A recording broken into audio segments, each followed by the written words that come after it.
Can anybody tell me what kV is, or voltage? Kilovolts. But what's it mean? What are we trying to do? What are you wanting to know? That's the amount of power you're driving down the line. Amen. Give that guy a pair of gloves. Good job. Now, those two things right there and grounding is 80% of the calls that we get as territory managers. Someone picks up the phone, calls me, and says, my cattle are out. That's the first thing. Doesn't tell me what fencer he's got. Doesn't tell me how much power he's got. He's been up since 3 o'clock and the cattle are on the highway and he is not a happy camper, right? We've all been there. But I always say, guys, we're not trying to get down the field in 2 minutes. It's not a touchdown. We got to score in 2 minutes. Slow down. When you buy the fencer, buy the right one from Denise that you need to do what you need to do. If you tell her you need a fencer for 10 acres, that's what she's going to sell you. Okay? And quit looking at the price. Look at the unit I need to buy. Yeah.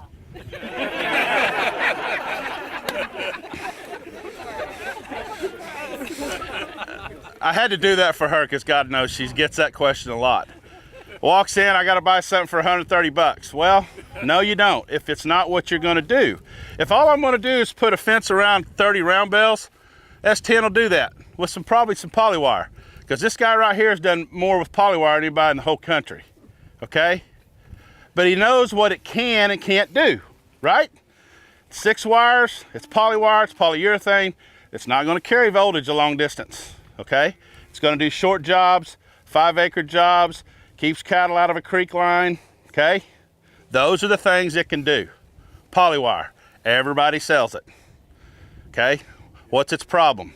It's polywire, and everybody sells it. It's not big enough. And this guy right here, I'm going to call Dan May out for one reason. 5 years ago, about 5 years ago, wasn't it, Dan? I had a guy ride with me from New Zealand. His name was Brian. Couldn't hardly understand him. Boy, he was tough to understand, but the one thing I did was take him to real issues with real people with our products and how they get used. I mean, tough. Dan's tough on our products, but he should be. Our products should be durable. They should sustain. When you buy them, they shouldn't fail. Dan, what was we having problems with when he was here? Failure rates. On the S17, on the S20, on the S50. God, it about gave me a nervous breakdown during that time. So what's he do? Goes back with complaints that this guy's got about our products, makes them better. Our failure rates went down 1.5% with the new launch of these new solars, and Denise's life is much better with me now too, because I don't want to deal with that, and neither do you. Okay, so our solars are better. We fixed our fail rate. We've upped our warranty to 3 years, all because of you. We don't change products because of Gallagher. We change them because of you, and he's proof of it right there. Because I wanted someone down here from New Zealand because I was tired of those complaints. So what do? We fix them. They're much better products now. They don't fail as bad, and they're working for you, which is what they should do. And solars are the hardest thing for any manufacturer to keep working. Too many components that can go wrong. Okay? Any questions about any products that's related to solar, power, 110 kV? Okay? Thing I'll show you, we sell 2 of these products. It's a digital voltmeter. Do not call me on the phone and not know your voltage. I got one of those. Thank you, ma'am. Give her a set of gloves. Yeah, I got one. It's so funny because you'll get phone calls that's not your fencer. Guys, I'm going to help anybody. I really am. If you've got a Parmac, I'm going to tell you how to get the most out of it. But I'm going to want you to buy a Gallagher. Okay? But I'm not going to not help a consumer, because you may have my gate handles, you might have my scales, you might use my tanks, but eventually I'm going to get you into my fencer. Okay? But the main thing is, when you call Denise or you call us, know your voltage, please. If you don't know your voltage, you're not checking your fence, so you don't know how long it's been bad. Okay? Once a week you should check your fence. Okay? You're saying, Robert, that ain't happening. I know it's not happening, but as a rule of thumb, maybe we ought to try to do that, especially when you got cattle on wheat pasture, guys. Along a highway, you need to be checking that voltage, okay? Too dangerous for them cattle to get out on wheat. 7, 8, 900 pounder does some bad damage, okay? I didn't talk a lot about grounding. This is temporary, so you can pick on me all you want, okay? That B300 should have a minimum of 3 ground rods, 10 feet apart, 6 foot in the ground, with a continuous wire, 12.5 gauge from the last rod to the fencer. No splices. You can use 12.5 gauge aluminum wire if you want to. You can use 12.5 gauge high tensile wire if you want to. The bigger the wire you use to conduct your ground rod, the better the fencer is going to ground. Use that little old 17 gauge wire, and we're going to talk about that here in a minute. That's how poorly your fencer is going to ground for you. So always think big on your wire, okay? One thing I told Mr. Miller about his goats, he wants to get out to where maybe he only uses 1 wire on his furthest paddocks, maybe 2. You've got to make your lead out going to something like that 4 wire, okay? Because it's like a small extension cord plugged in the wall, then you hook a heater to it. What's the extension cord going to do? It's going to get heat up. It's going to get hot. That's what polywire does. If you ask polywire to do too much, you're going to start getting resistance and you're going to start dropping power like crazy. Because there's only 6 wires in there, remember? Not 9 like turbo wire. Okay? You're going to carry the most voltage on 12.5 gauge aluminum and 12.5 gauge high tensile. Anything below that, opportunities can occur. That's all I'm going to say. Doesn't matter whose fencer you buy. Okay? So to keep your power up on your fencer, you got to keep it grounded. Okay? To get the most kV on your fencer to your fence, you got to keep it grounded. That grounding does 2 functions. Keeps enough power on the fence to sustain its ability to put out 10 joule, and it keeps enough voltage on the wire to keep the cattle in. It's all, slow down. When you buy that fencer, put the ground rod in, install it properly. 9 times out of 10, you'll never have to call about a failure unless the fencer goes bad, or someone steals it, or it gets hit by lightning. But I mean, other than those things right there, just slow down. It's not a race. We're not trying to score down the football field in 2 minutes. Just slow down, install it properly. If you got any questions, call us. We have super grounding kits, we have ground rods. There's a lot of things that we sell that can make your job easier, okay? Now, we kept this real simple today. This is a spring gate that we sell. We also sell a Bungie Gate, okay? That goes to about 16.5 feet, okay? One thing we do on all our gates, we put a big handle on it so that you don't go by here and hit your hand on the voltage, or your hand doesn't slip off of it in the wintertime and you get shocked and you get voltage in you. I always kid about voltage. Where's Dwayne at? This morning, yesterday, he thought someone was gonna turn the fencer back on and shock him. Well, that's all fun. We all have had fun with it, but this is why we sell these. This voltage thing allows you to touch the wire, check the voltage, and you're not gonna get hot. Don't use a blade of grass. They ought to take that off the dadgum website. I don't know who even put that on there, but it wasn't Gallagher, because we like to sell these, by the way. Okay, so this spring gate I really like because you can build a real short gate with it. I mean, look right there, and it'll stay stiff. So if you want to make a 3-foot gate, 4-foot gate, 10-foot gate, almost a 1-foot gate, and this gate will work. It comes with this piece right here that needs to be screwed into the wood post or into the piece of pipe. I didn't do that, as you can see, because this is temporary and I didn't put all these products in these pipes permanent. But this spring, Dan, what's probably the advantage of this? Biggest advantage? If you're 200 feet away, what's the big advantage of this? Well, it's not laying on the ground, shorting off the rest of your fence. Right. And it's high visibility. Who said that? You're not getting a pair of gloves. Because you've been to the one earlier in the fall, so you're not. Yes, you did. Good job. But no, high visibility is what I was looking for. But the other thing about this gate is when you're on a four-wheeler, you're on a horse, you can see it. from any distance. It's coiled up, it's visible at night. Even you can see it pretty good when your lights hit it. Now, what's the downfalls of this gate? When a horse's tail gets in this gate, it's gonna stretch it till the hair comes off of it. And believe me, this thing can stretch far, I've seen them. So when cattle's tails get in here, horses' tails get in here, yeah, that's kind of one of the downfalls.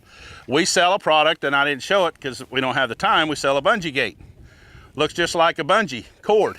Doesn't work as well. Yes. When they get wet, they tend to sag. Well, but the good thing about them is, Yeah, they won't get caught. when I set that gate down, it stays where my feet is. When I set this one down, you better be out of the way, because it'll knock your shins clean off of your feet. Okay, so that's kind of one of the things that, you know, I'm telling you the pros and cons of our products. You need to know them, because you need the product that works the best for you, period. Okay, any questions about the spring gate? Okay, this one comes, product right here comes in the package when you buy that. Okay, you see these 3 different holes? You can create 3 different gates on your property with this right here. Take heavy duty underground cable, bolt it right here, right from the fencer, and this plate's hot. So I can make 3 different gates right here from this one product. We sell about 150 a year of these 3-way gate anchors to the Noble Foundation. What do you think they're doing with them? And they're building their own gates. They don't buy my spring gate. They don't buy my Bungie Gate. They build their own gates. You guys are smart. You build your own gates. You don't need us to. We have them. They're beautiful. They all come packaged. But I know some guys are kind of tight. They're going to build their own gates. You right, Ben? No. So anyway, this is a 3-way gate anchor. Okay? It's this product in a package by itself. Doesn't come in the spring gate and the Bungie Gate. Comes separately. You can buy it separately. 3-way gate anchor. Okay? Super strain insulators. B300 solar. It's 12 volt. Takes a deep cycle marine battery. Okay? Car battery. Okay? That unit is a 2.6 joule. That's pretty big for a solar. And yesterday, everybody calls and says, well, you know, right next to my fencer, I've got 6,000 volts. Well, what do you got at the end? I don't care what you have right here. Go down to that mile and tell me what you got at the end. And when he calls you back and he says, I don't have nothing. It's not even showing 1 kV. We have a huge problem. Because we should be at the end. That fencer's job is to push that power to the end. And then the whole time, this is what it's doing. That voltage is coming back and forth to that fencer where it's setting at, right here. That's what it's doing. So the further you're asking that fencer to push it, the further it's going to take to get the voltage to the end. Okay? So if I'm going 2 miles and asking a fencer to push it, you better have some power, because that's a single strand for 2 miles. Okay? And we're not going to use polywire for that. The key, guys, is however big I'm building my paddocks or the pastures, I got to have enough power when I pull it out of there to get it down the line. Okay? You're going to have to use some 12.5 gauge high tensile or aluminum wire if you're going to do mob grazing, and you're going to do paddock design, and you're going to cut 160 acres in 4, 5, or 6 different paddocks. You're going to have to circle that with high tensile wire. Then you can use turbo wire as extension cords off that once you've ran it around the whole property. Okay? Now let's talk real quick about polywire and turbo wire. After about 850 feet of polywire, you're going to get what's called resistance will start happening. You're going to lose voltage.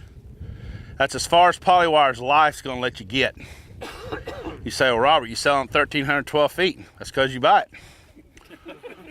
I don't package it. I'm just telling you how it works, right?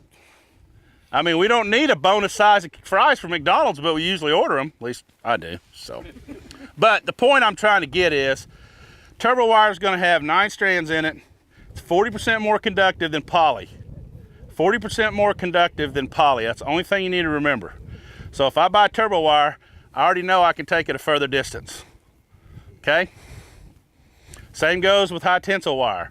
I'm going to get more voltage a further distance, because it's bigger wire. Electricity runs on the outside of the wire.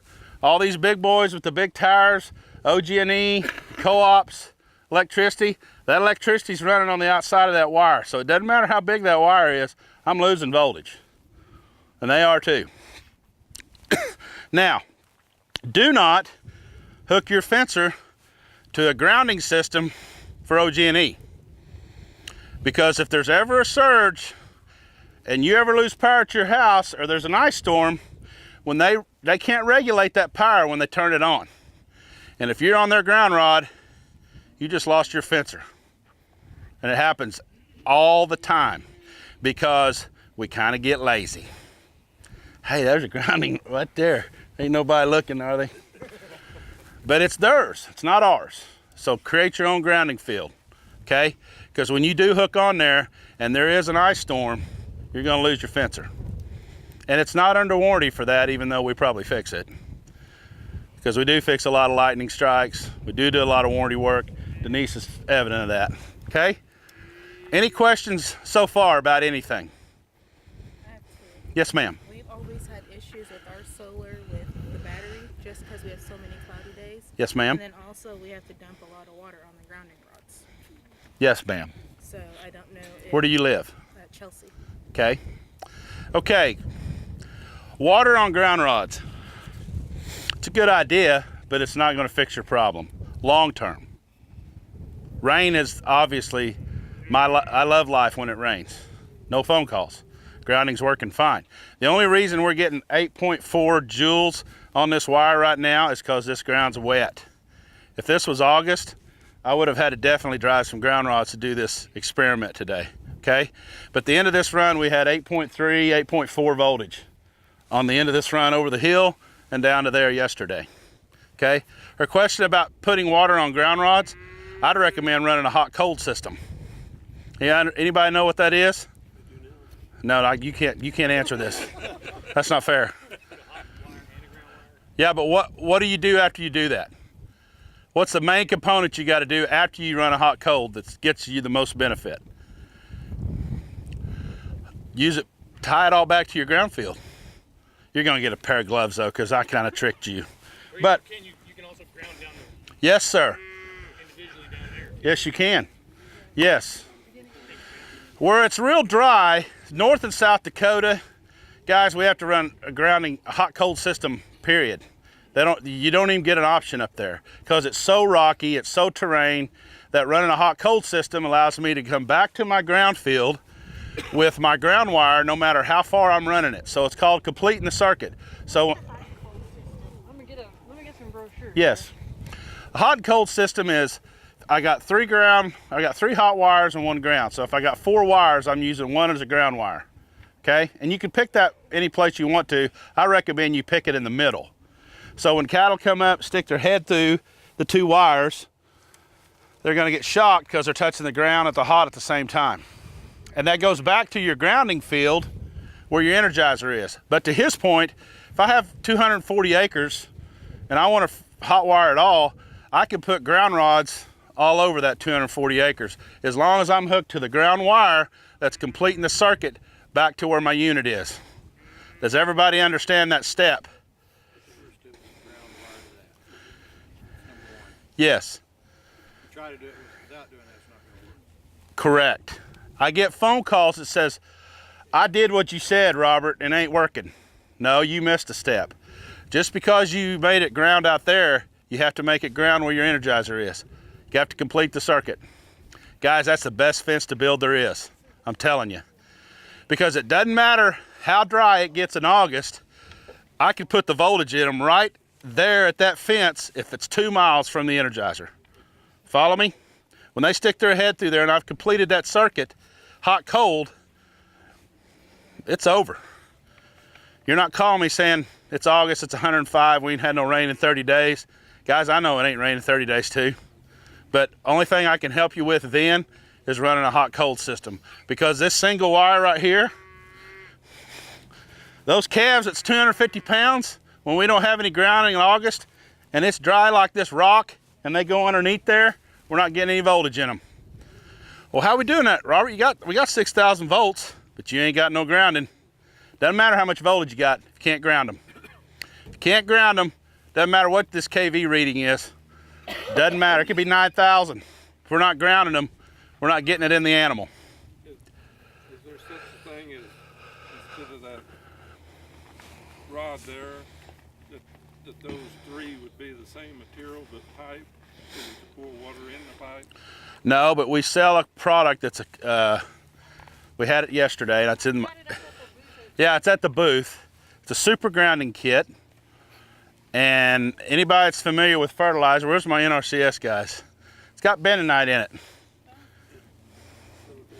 What's that do? Draws moisture to the stainless steel rod. That system, that grounding kit system, is equivalent to 3 of those galvanized ground rods. So in North and South Dakota, eastern Kansas, Nebraska, parts where it's real rocky, which it's pretty rocky out here, we found out yesterday. And most of your terrain, if you guys are from here, you know your terrain. That's a great product to use because you just dig it out with a pair of diggers or an auger on a tractor and follow the instructions, put it in there, hook it to the fencer, you're ready to go. And I've got Greg Morsey. Dan knows he's had his super grounding kit in for 14 years. Same stainless steel rod, so they don't go bad. That once it forms around that stainless steel rod, it pretty much stays there with it. You know, it's important how you install it, but they're a great tool to use. And we don't sell near enough of them because I always hear, I'm tired of driving ground rods. Well, buy that kit, because you can buy that kit for what 3 ground rods cost. How far apart, you're backing up to what you were saying here, how far apart would you put your ground rods? I mean, 10 feet. 10 feet? Yeah. I mean, when you go down, when you're running, say, you know, around 160 acres or whatnot, putting multiple ground rods Yes, sir. on that, how far apart? 10 feet. 10 feet. Okay, someone that's lived in Oklahoma a lot longer than me, and when we did the land run, no one knew that this soil is obviously not the same. We don't have black soil here. It's called red earth for a reason. And we have different terrains of dirt from me to that gentleman in that black cowboy hat right over there right now. It's that much difference. It'll change that much between me and him. Going every 10 feet, by going 10 feet, that radius on that ground rod is expanding out to that 10 feet. That's why we do that. There's a reason for everything. We're not just trying to make you guys drive ground rods to be driving ground rods. But if I put a ground rod right here and I go another 10 feet, that field for that ground rod is stretching out that far. Okay? So by going 10 feet, going another 10 feet, because to his question, you had 2 ground rods on your 1800. How many did I tell you to put in there? 8. Yep. We have some units call for 20. If I put that kit in, would that reduce the number of ground rods? You're still going to need a few ground rods, but you could reduce the ground rods. Yes, sir. You could. So, like the 10,000i that we sell takes 25 ground rods. So you might use some grounding kits on that, wouldn't you? But the reason you say, Robert, why we got to do that? Because if you're going to do 4,000 acres, I got to ground it. It'll do 4,000 acres. Okay? It's $2,700 retail, but yep. And they're thinking about building a bigger one. Because in some parts of Africa, there's places, believe it or not, we need units that big. Like those stations in Australia. Yep. Where they're building this stuff from. Yep. So And- back to a battery. I'm sorry, I didn't finish your question. I'm so sorry. We were getting there. Okay, this does not come with the battery when you buy it. Well, Yep. the one that we have. It's a gel cell battery. Yes, and they're going to be bad about going bad. Here's why. Guys, after you use them, and gals, you need to unhook the battery. How many people, after they get done using their solar fencers, unhook their battery at the end of the year? That's why you're buying a new one next year. Denise likes you. Come in and buy a new battery. Well, but we use ours continuously. But if we have like maybe 5 or 6 days cloudy, then our battery's dead. But we don't have a way to. So we're looking for our other charger to connect it. To Okay. the extension cord. To keep. 4 or 5 days of a solar panel on a battery fencer should not make the battery go bad. Well, I mean, it's not going bad, but I mean, what do we need to buy a second battery just so then if we're not getting sun to recharge it, we just pop in another one? What unit is that? Do you know? Oh, I forgot. Okay. It's the one for I think 100 acres. Okay. Gel cell batteries. The smaller the gel cell, the shorter time frame it's going to keep its charge. Can't control that with the battery companies. But like that S17 battery, it's about this big, about this long, doesn't have a lot of life in it anyway. So all of our research moving forward on our solars, our amps, we moved our amps up on our batteries, and we made the batteries bigger because of research that we've done with the S17 that drove us crazy, and the S20 and 50. So we increased the amps on the battery, which will help your problem. And we're totally at the mercy of the life expectancy of a battery because we don't build the battery, okay? So if you're not unhooking those before you put them up, that battery's gonna go bad. I never move my solars from the south side of my barn, ever. They're outside, they're built to be outside. I want them hot when I go get them. So they stay outside. So when you want them to work, leave them hooked up. Make them be charged. Because even today, right now, we'd be all dead if the sun wasn't out. So the sun's out. And our solar panels still collect when the sun's out. In fact, the new S40 and S100 will keep a charge 3 weeks with no sun. 3 weeks, no sun, guaranteed. It's on our packaging. So, you know, I believe in our product. I know that it's working, but those are all things that we've changed that we're having issues with.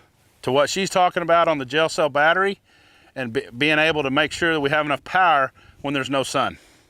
So all of our new solars have that capability, except the S22.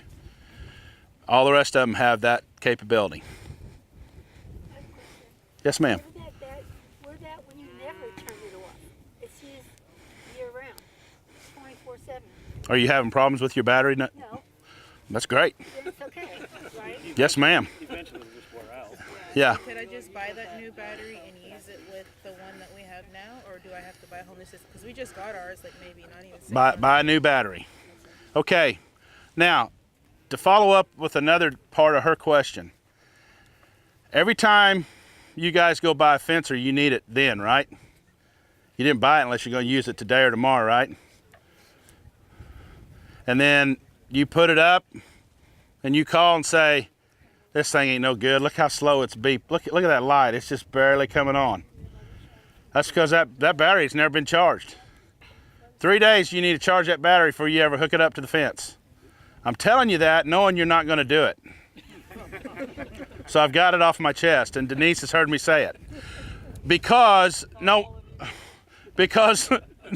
one does it. Doesn't matter what product you buy, mine or the competitor, you bought it to go use it. And we'll get caught up eventually, but if you put out a fencer today, to her point, no sun, and that battery left New Zealand and hadn't been plugged in since it left, guess what? Battery's cold.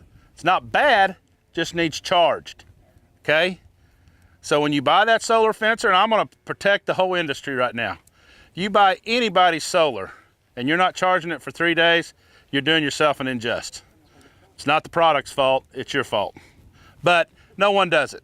So I've gotten that off my chest, okay? So just think about that though, when you build that fence and you don't have enough, it's not hot enough, or it's blinking really slow, that's why.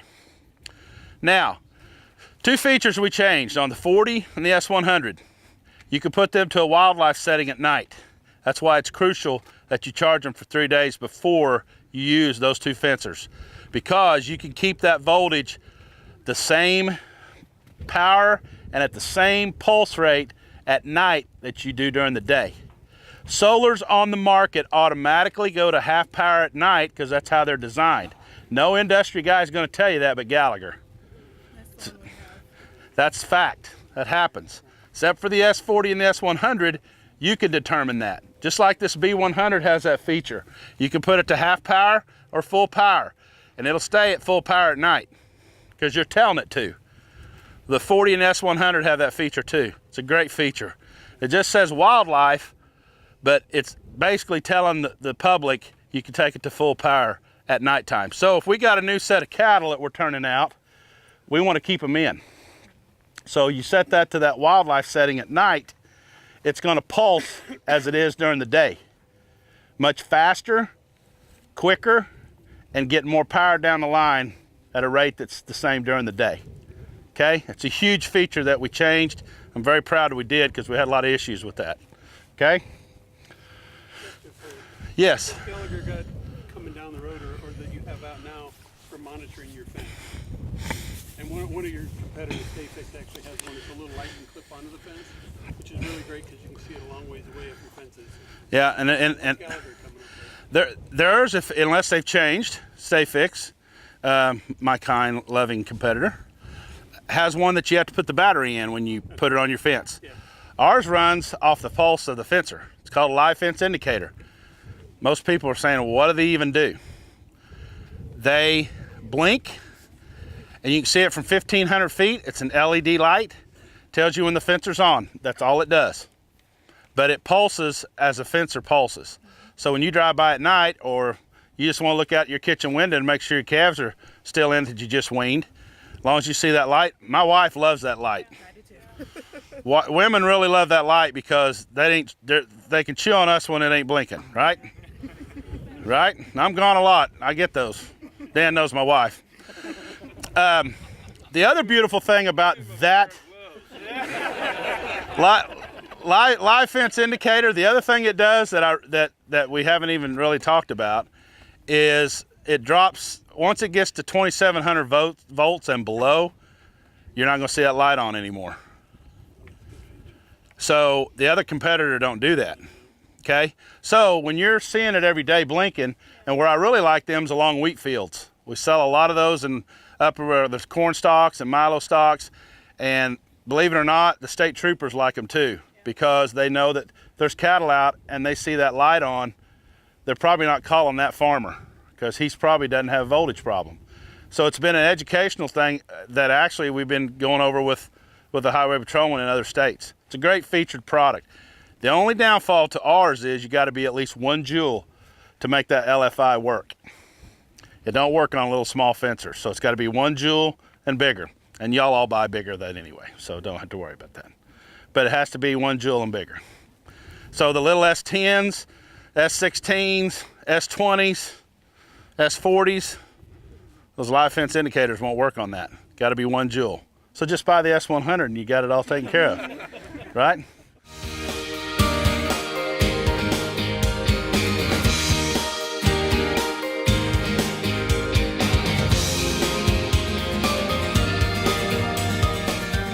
You're saying, well, hey, Robert, what about those on the ground?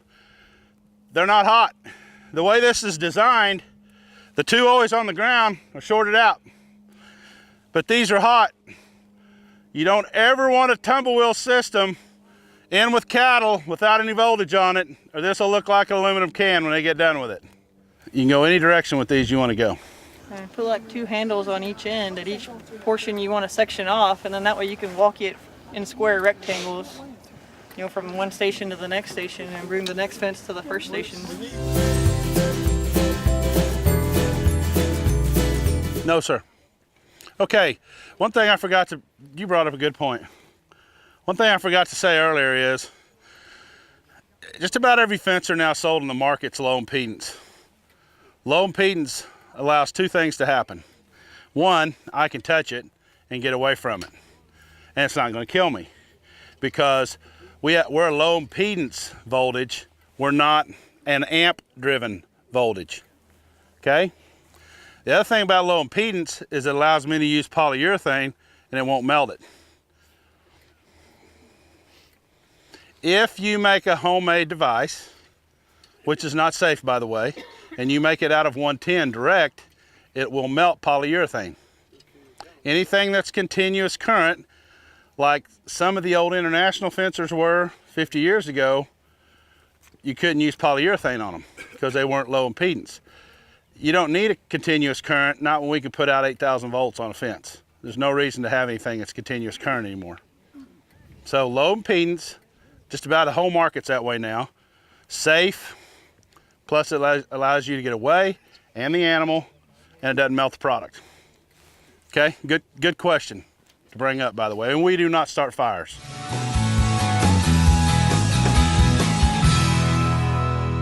That's going to give you a little bit of a workout if you're going up terrain. Like, you know, I had to pull it a little bit coming up that hill but you saw that it came. You know, if you put enough tension on anything, it'll come. These were kind of designed for more flat terrain, but now we've figured out how to use them in some terrainy stuff. You just got to get these closer together. But I'd say probably, you know, I'd say 1,000 feet's going to really, 1,500 feet's going to be a good workout for you, you know. And if we're out there on that terrain right out there, it won't be that hard to do. In fact, what a lot of guys do, here again, not saying what you should do, what you do. Hook it on your four-wheeler and take off. Now, please go slow. This might break. I mean, everything's got its reasons. But I mean, if you're on the four-wheeler and you're moving it with the four-wheeler, you're letting the four-wheeler pull it. And as long as you keep enough tension on these tumble wheels, they'll move, okay? But yeah, the longer distance, Nathan, the harder they're gonna be to move. Yep.